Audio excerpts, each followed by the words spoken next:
Back pain treatment എടുത്തിട്ടും full relief കിട്ടാത്തവർക്കുള്ള ആൾക്കാർക്കാണ് ഈ video. ദീർഘകാലമായി നടുവേദന അനുഭവിക്കുന്ന ആൾക്കാരുടെ മിക്ക ബാക്ക് പെയിന്റെ കാരണവും ഈ SI ജോയിന്റിന്റെ ഡിസ്ഫങ്ഷൻ ആണ്.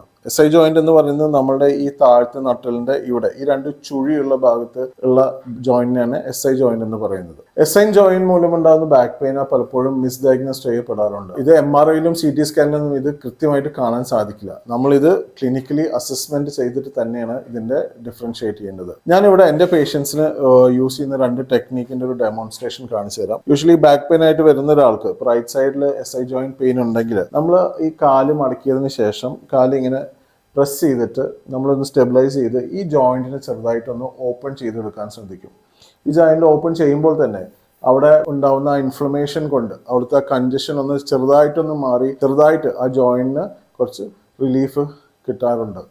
അതോടൊപ്പം തന്നെ നമ്മൾ യൂസ് ചെയ്യുന്ന വേറൊരു കറക്ഷൻ ടെക്നിക്കാണ്. നമ്മളൊരു കൈ ഇങ്ങനെ വെച്ചതിന് ശേഷം നമ്മൾ നല്ലപോലെ ഇതിനെ ഒന്ന് ഡൗൺവേർഡ് മൂവ്മെന്റ് കൊടുത്ത് മെല്ലെ മൊബിലൈസ് ചെയ്തിട്ട് കറക്റ്റ് ചെയ്യും. അത് പേഷ്യൻറ്റിൻ്റെ ബ്രീതിങ് ഒക്കെ അനുസരിച്ച് കറക്റ്റ് ചെയ്യുകയാണ് ചെയ്യാറ്. ഇതൊരു ഡെമോൺസ്ട്രേഷൻ വീഡിയോ മാത്രമാണ്, സ്വന്തമായിട്ട് ഡയഗ്നോസ് ചെയ്ത് ട്രീറ്റ് ചെയ്യാനുള്ളതല്ല. നിങ്ങളുടെ ബാക്ക് പെയിൻ്റെ കാരണം SI ജോയിന്റ് കൊണ്ടാണോ അതോ ഡിസ്ക് പ്രൊലാപ്സ് കൊണ്ടാണോ എന്ന് അറിയാൻ കഴിഞ്ഞ വീഡിയോ കാണാത്തവർ അത് പോയി കാണുക. നിങ്ങളുടെ ബാക്ക് പെയിൻ അത് SI ജോയിന്റിന്റെ ഡിസ്ഫങ്ഷൻ കൊണ്ടാണോ അതോ ഡിസ്ക് പ്രൊലാപ്സ് കൊണ്ടാണെന്ന് ആദ്യം നിർണ്ണയിക്കേണ്ടത് വളരെ അത്യാവശ്യമാണ്. ഈ വീഡിയോ എല്ലാവരുടെയും അറിവിലേക്ക് ഷെയർ ചെയ്യൂ. സ്പൈൻ ആൻഡ് ജോയിന്റ് സംബന്ധമായിട്ടുള്ള ഇത്ര അറിവുകൾക്ക് ഈ അക്കൗണ്ട് എന്തായാലും ഫോളോ ചെയ്തോളൂ.